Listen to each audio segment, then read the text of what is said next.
The Serathi Imperial Hall was so huge that a human could barely see the ceiling.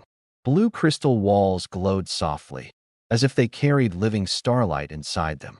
Captain Ryan Cole stood in a long line with 5 other decorated human soldiers. Their uniforms were perfect, but Ryan's hands were sweating more than in any battlefield. Above them, thousands of Serathi warriors filled the stone balconies.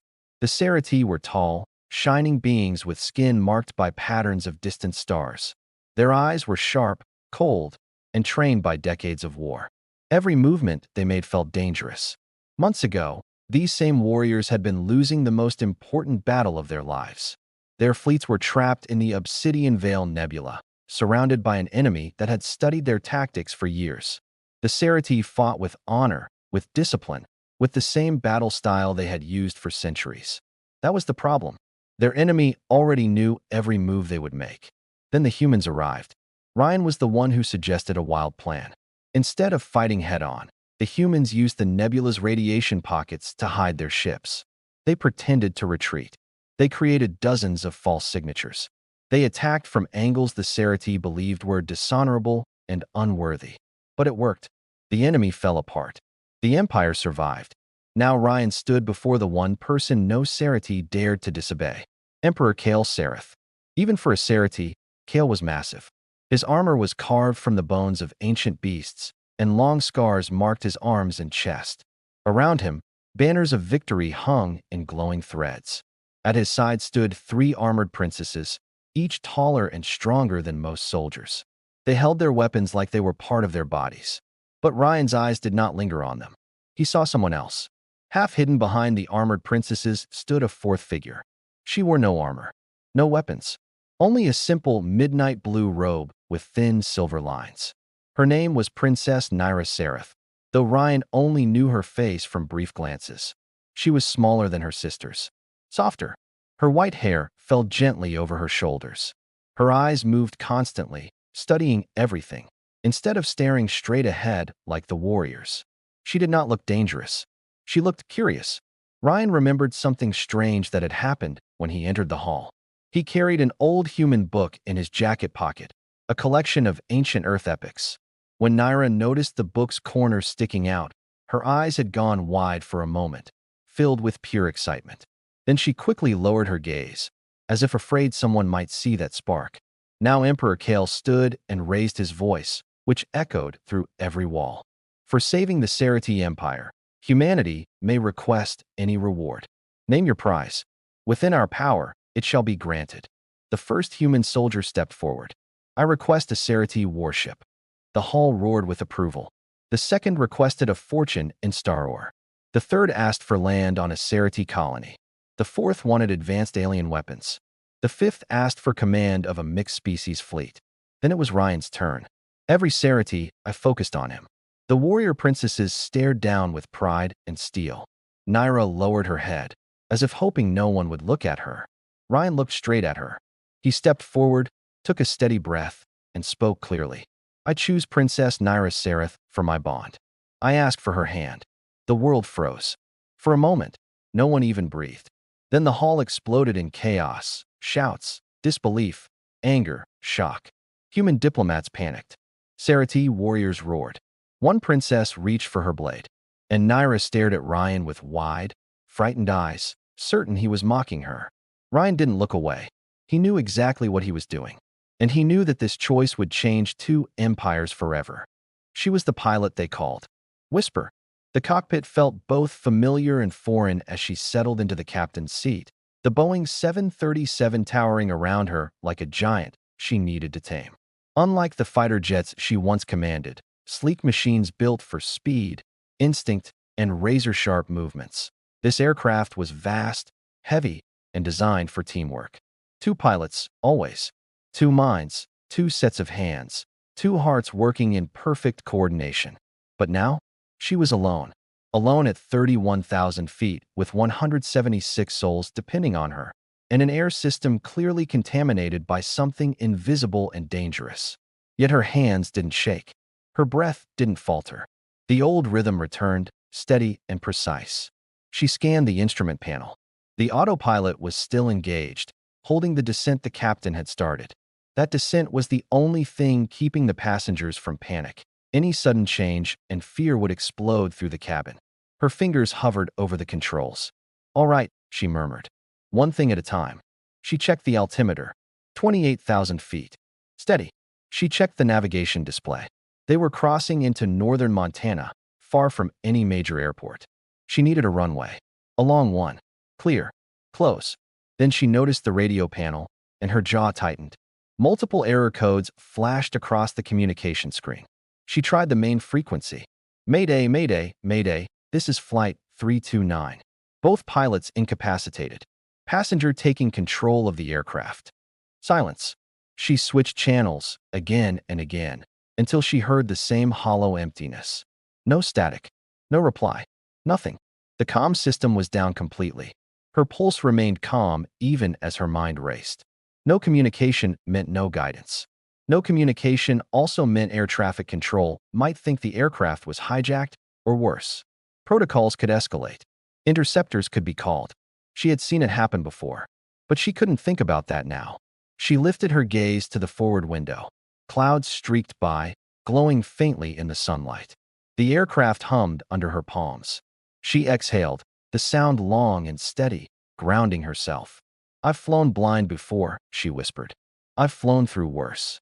She began manually adjusting the autopilot settings, stabilizing their altitude at 24,000 feet to buy time. A soft knock at the cockpit door broke her focus. It was the young flight attendant, eyes glossy with fear, hands trembling around a plastic oxygen bottle. People are asking what's happening," she whispered. "Some are crying. A man is demanding answers. A mother is scared her son can't breathe properly." She turned slightly in the captain's seat. "Tell them the truth," she said calmly. "The flight crew suffered a medical emergency. I'm a trained pilot. I am flying the plane." The attendant swallowed hard. "Can you?" "Truly." She gave a small nod, gentle, reassuring, powerful. "Yes, I can." The young woman stared at her for a long moment, then inhaled shakily. Okay, I believe you." She turned to leave, but paused. "Your voice, it's steady. How are you not scared?" She offered a faint, knowing smile. "Because fear doesn't help me fly." The attendant left, closing the door gently behind her. Inside the cockpit, she returned her attention to the controls. She needed an airport, now? She pulled up the moving map, scanning for options. Billings, too far. Missoula, too far. Helena, questionable. Then she spotted it, Great Falls International. Runway length acceptable. Facilities equipped. Close enough for a glide approach if needed. "That's it," she whispered. "Great Falls, I'm coming to you." She keyed the heading selector and turned the aircraft toward the airport. The plane obeyed smoothly, banking gently. Her fingers traced the throttle controls. The engines sounded healthy. Whatever knocked the pilots unconscious had come through the ventilation system, not the engines themselves. She checked on the unconscious pilots again. They were alive, breathing shallowly. She adjusted their oxygen masks, fastening them carefully. "Hang in there," she whispered, her voice soft, almost tender. "I'm getting all of us on the ground." Outside, the clouds parted to reveal stretches of rugged Montana terrain, endless forests, rivers twisting like silver threads, mountain peaks reaching into the sky. It was beautiful but unforgiving. "No room for error," she murmured. As she began her descent toward Great Falls, the reality settled deeper into her bones. She wasn't flying a fighter jet with precision controls and a single-seat design tailored to her instincts. She wasn't executing a mission she had trained years for. She was piloting a massive commercial aircraft built for two, with a workload meant for two, with procedures designed for two. But she had always been one. That was her curse. That was her gift. Her fingers moved in a rhythm she had carried for years. Flaps. Speed. Altitude. Angle. Princess Nyra packed her few belongings in silence. The Serathi palace had thousands of rooms filled with trophies, weapons, medals, and history. Yet Nyra's own room looked almost empty, just shelves of books, old datapads, handwritten notes, and a small bed in the corner. She owned no armor, no weapons, no awards, only stories. Stories she loved more than her own memories. As she placed her notebooks into a travel case, old thoughts returned like shadows she could never escape. She remembered standing in the combat arena at age 10. The training drones moved like fast metal beasts, attacking from every angle.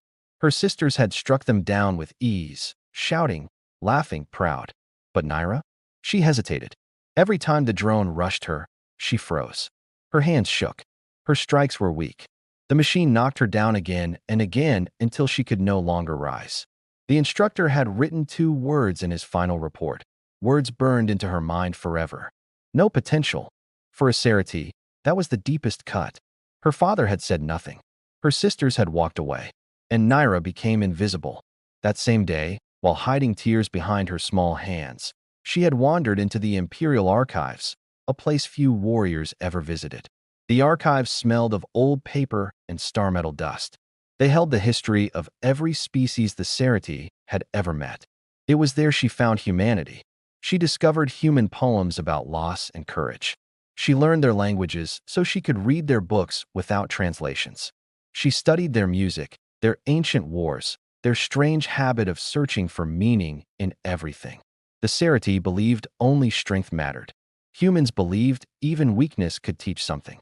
For Nyra, that difference felt like breathing for the first time. Years passed. Her family forgot she existed most days. But the archives remembered her. The books remembered her. Now she was leaving them behind. A sudden knock on her door made Nyra jump. Before she could answer, the door slid open. Princess Arya stepped inside. Her presence filled the small room instantly. Arya's armor glowed red at the edges, her long silver spear resting against her shoulder. She was everything their people admired: strong, direct, fearless. Nyra immediately lowered her head. Arya looked at the small stack of things on the bed. "That's all you're taking?" she asked. "It's all I need," Nyra whispered. Arya walked slowly around the room, studying every book and datapad like they were puzzle pieces she couldn't understand. "I still don't believe it," Arya said. "A human choosing you, when he could have chosen anything." Nyra's heart tightened. She had asked herself the same question 100 times since the ceremony. "I don't know why he did it," she said softly. "I didn't do anything." Arya looked straight at her. "Are you afraid?" Nyra took a breath. "Yes," she admitted. "But I'm also curious. Earth seems different. Humans seem different." Arya frowned. "You speak about them as if you know them." Nyra hesitated, then spoke the truth she had hidden for years. "I studied them. Their language, their culture, their ideas. I learned because no one cared what I did, as long as I stayed out of the way." Arya stared at her, shocked. "You studied humans?" "For years," Nyra said, her voice trembling. "I can read their old texts. I understand their beliefs. I know why they fight and why they forgive." Arya didn't respond for a long time. When she finally spoke, her voice was low. "You should have told us." Nyra gave a small, sad smile. "You never asked." Arya looked away, jaw tight. Her armor lights dimmed slightly. Then she said something Nyra never expected. "The human looked at you differently today, as if you mattered. No one here has ever looked at you like that." Nyra felt something warm spread in her chest, a feeling she wasn't used to, a feeling like belonging. Arya placed a hand on the door, ready to leave. "Just be careful," she said gruffly. "Humans think in strange ways." Nyra nodded. "I know. I've read their thoughts." Arya blinked. "Strange," she muttered. "But maybe that's what our empire needs." When she left, Nyra sat on her bed, holding the small human book Ryan had given her. Its pages were worn, its cover soft from years of use. Ryan had chosen her in front of an entire empire. Not because she was strong, not because she was a warrior. He chose her because he noticed the one thing no one else ever cared about: her mind. For the first time in her life, Nyra wondered. Maybe she wasn't invisible after all. The human starship ISS Horizon hummed softly as it drifted through the void. Its metal corridors glowed warm gold, nothing like the cold, sharp edges of the Serathi Palace. When Nyra stepped aboard with Ryan, dozens of human soldiers paused mid-step, staring at the small alien princess who walked carefully beside him. Nyra immediately felt the old instinct return. The instinct to shrink, to disappear, to make herself invisible. Ryan sensed it. "Stay close," he said gently. "They're not judging you." But Nyra wasn't convinced. Humans were loud, expressive, emotional. Their faces showed everything they felt. She could read surprise, curiosity, nervousness, even excitement in their eyes. But there was no hatred, no disgust. None of the looks she had grown up with. That alone felt strange. Ryan led her to her quarters, a small room with a bed, desk, and a wide window showing endless stars. No luxury, no decorations. Yet Nyra touched the window like it was a rare treasure. "You'll be safe here," Ryan said. Safe. The word felt unfamiliar. For the first 3 days of the voyage, Nyra barely left her room. She read the human book Ryan had given her again and again. She replayed their conversations in her mind. She watched stars drift past and wondered if she had made the biggest mistake of her life. Leaving home, leaving the archives, leaving the only thing she knew. On the fourth day, someone knocked on her door. "Dinner," Ryan asked from the hallway. "The mess hall food isn't amazing, but it's edible." Nyra hesitated, but something inside her pushed forward. Curiosity. She followed him through the ship. Humans whispered as she passed, but it wasn't cruel. It was wonder. She had never been looked at with wonder before. When she entered the mess hall, conversations died for a second. Nyra froze. Ryan didn't let her hide. He pulled out a chair at a table where 3 humans sat. "Nyra, meet my team," he said proudly. "This is Ava, Tom, and Rafi. They fought with me in the Obsidian Vale." Ava waved. Tom saluted playfully. Rafi grinned. "So you're the princess?" Ava asked. "The one Ryan chose?" Nyra nodded shyly. Ava smiled. "Honestly, good choice. He usually makes terrible decisions. This time he surprised all of us." The table burst into laughter. Nyra didn't understand the joke, but it felt warm. Ryan leaned close to her. "They're good people," he whispered. "You can trust them." Nyra studied their faces. They weren't laughing at her. They weren't mocking her. They were simply normal, friendly, open. She wasn't used to that. Over the next weeks, something unbelievable happened. Nyra began to explore. She visited the observation deck where humans sat and watched nebulae pass like drifting clouds. She listened to their music, soft notes, rising and falling like emotions on a page. She even learned to play a small human instrument called a kalimba, tapping metal tines to make gentle sounds. Humans asked her questions everywhere she went. "What are your people like? What are those star patterns on your skin? Do you really speak 5 human languages?" Nyra answered shyly at first, then with more confidence, then with excitement. The humans genuinely wanted to hear her voice. One night, she found Ryan on the observation deck alone. He was staring out at the stars with a quiet sadness she had never seen in him before. "Are you okay?" she asked softly. He didn't look away from the window. "Just thinking about Eli," he said. "My best friend. He died in the Obsidian Vale." Nyra stepped beside him. "You miss him?" Ryan nodded. "He used to tell me, 'Read more, Ryan. Stories make us more than soldiers.' Sometimes I wonder if I survive because of him, or instead of him." Nyra recognized the feeling instantly. "Humans call that survivor's guilt," she whispered. "I read about it." Ryan looked at her with surprise. "Of course you did," he said softly.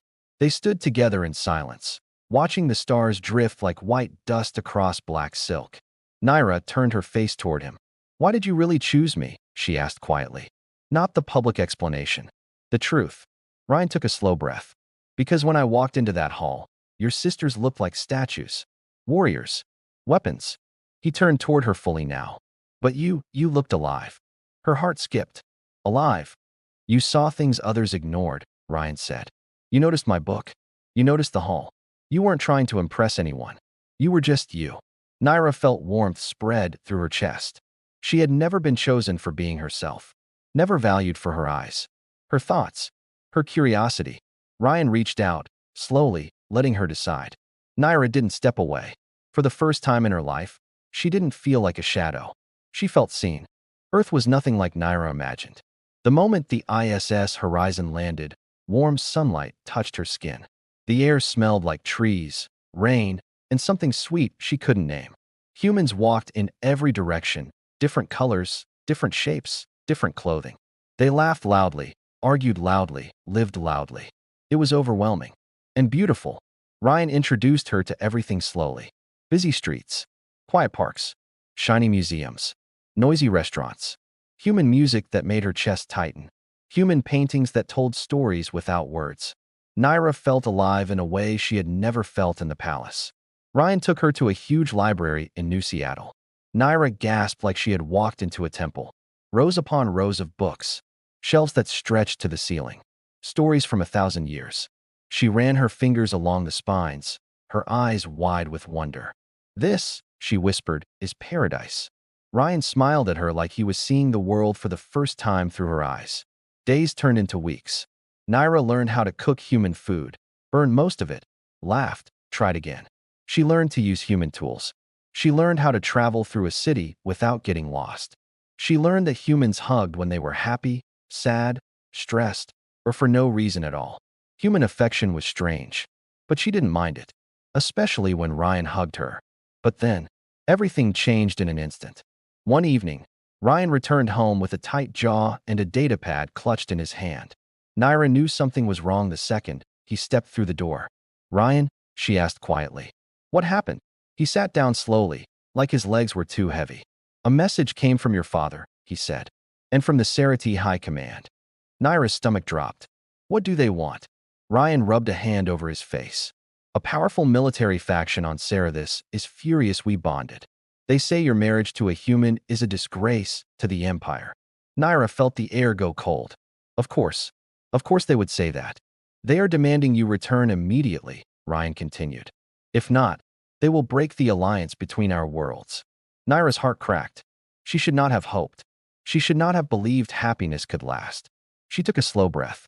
"So the choice is me or peace," she whispered. Ryan didn't answer. He didn't need to. Nyra looked down at her hands. Her fingers trembled. "Then you should end it," she said softly. "End our bond. Break the connection. Send me back." Ryan shot up from his chair. "Nyra, no." "Yes," she said, voice shaking. "I won't let two worlds fall into war because of me." Ryan knelt in front of her. "You are not the problem," he said fiercely. "Their pride is." Nyra smiled sadly. "Pride is more important than a forgotten princess." Before Ryan could speak, his communicator beeped sharply. "General Lawson wants to see me," he said, frustrated. "I have to go." Nyra nodded.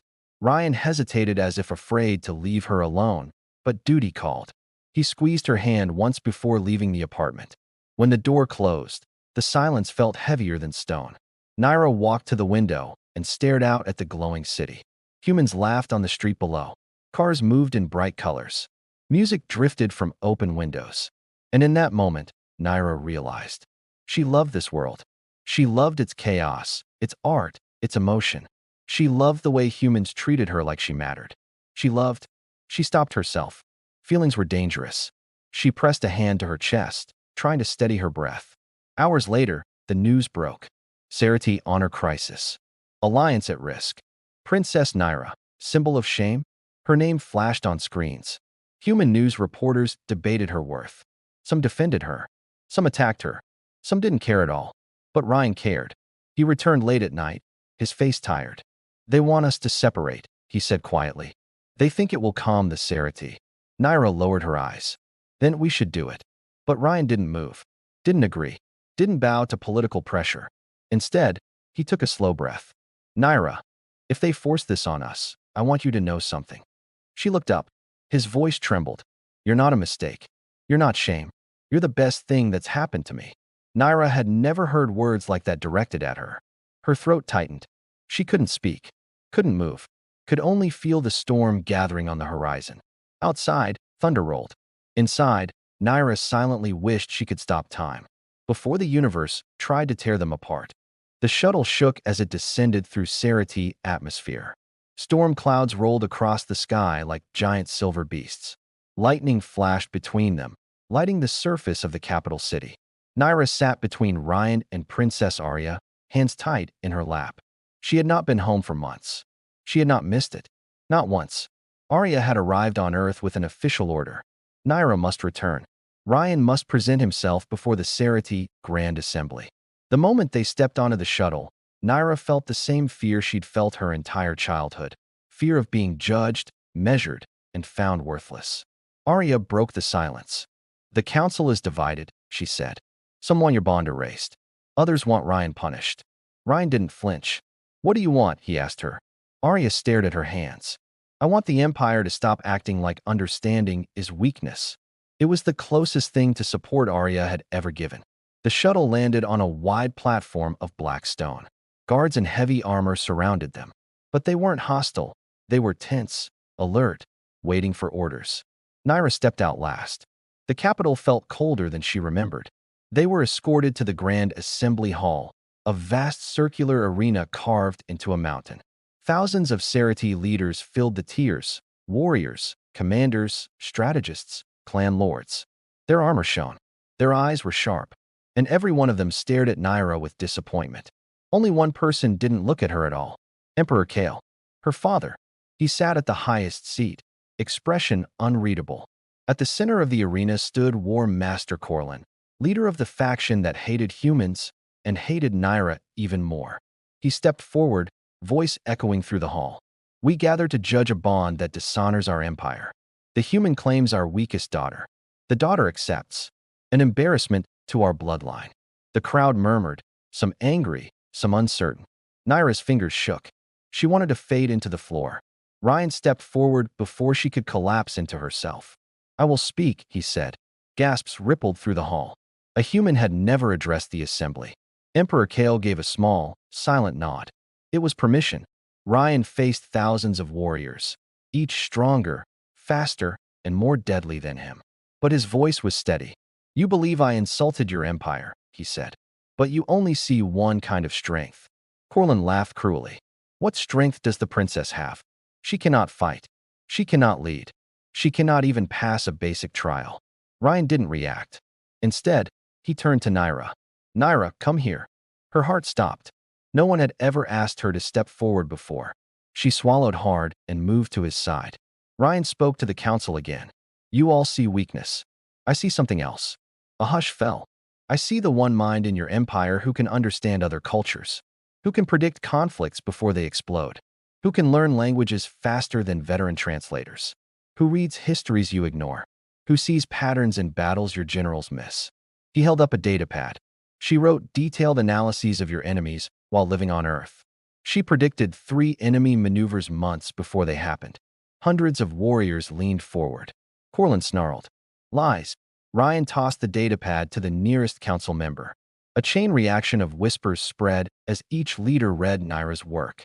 Emperor Kale's eyes widened slightly. Ryan continued. "Your warriors are powerful, but your enemies already know your moves. They study your honor, your patterns, your pride. That is why you nearly lost the obsidian veil." He pointed to Nyra. "And that is why you need her." Nyra's breath caught. He wasn't protecting her out of pity. He was defending her truth. Princess Arya stepped forward next, her armor dimmed in respect.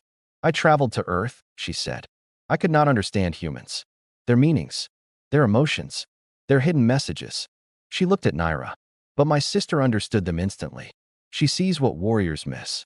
The assembly grew silent. For the first time in her life, Nyra felt warriors looking at her. Not with disgust, not with shame, but with curiosity. Emperor Kale stood. His voice rolled like thunder. "I trained 4 daughters to be warriors. I only now realize I needed one to be a thinker." Nyra's breath caught. Her father, the man who had never praised her once, was admitting she had value. He raised a hand. "I declare a new role in our empire. A position of understanding, not war. Cultural strategist of the Serathi realm." Gasps filled the hall. Kale's eyes softened, only for a second. "Princess Nyra will take this role." Nyra almost collapsed.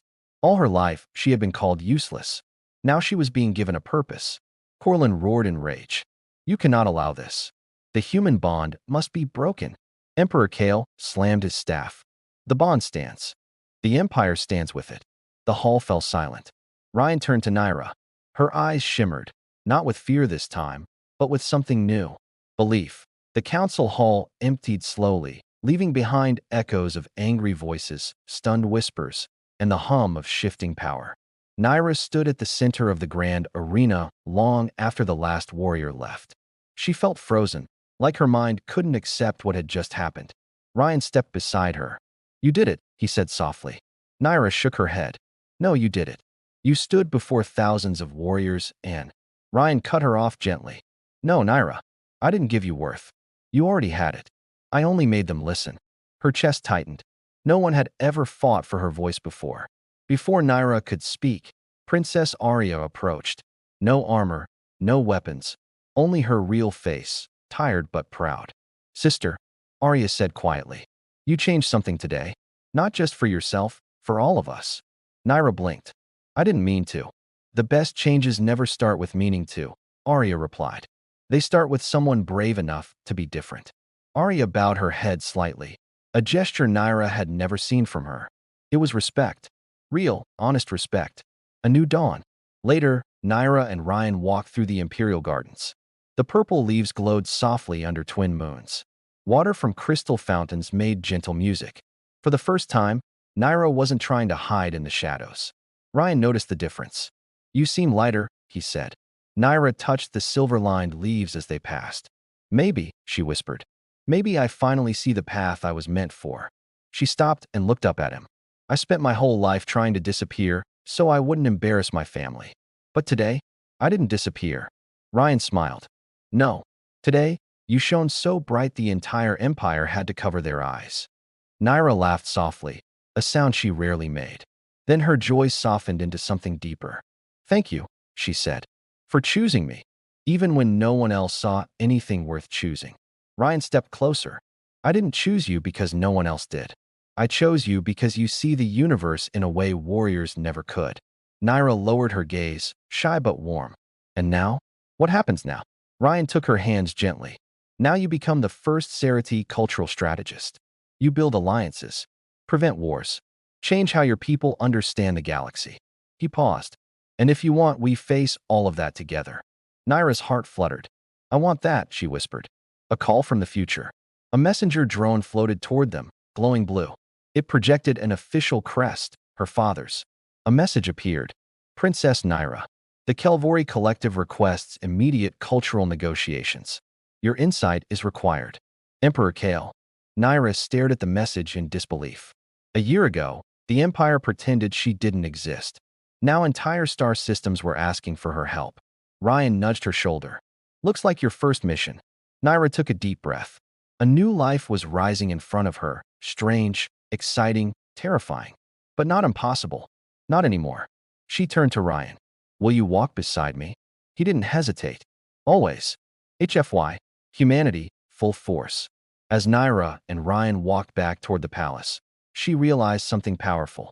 Humans were not strong because of their ships or weapons. They were strong because of the way they saw others. Ryan had looked at her, not as a failure, not as an embarrassment, not as a symbol, but as a person with a mind worth listening to. That was HFY. Not just bravery in battle, but bravery in empathy. Bravery in recognizing value where a whole empire could not. Because one human believed in the princess no one wanted. Two worlds now walked toward peace instead of war. Nyra felt the weight of that truth settle warm and steady in her heart. For the first time in her life, she was not invisible. She was essential, chosen, seen. And as the twin moons rose higher over the palace, Nyra whispered to herself, sometimes the smallest voice can change an empire. If even one person listens. Ryan squeezed her hand gently. Ready to change the galaxy? He asked. Nyra smiled. Yes. And this time I won't hide. Together, they stepped forward, toward a future she never dared to dream of, toward a galaxy that finally had room for her, toward a new chapter where strength came in many forms. The forgotten princess walked into the light, and the universe walked after her.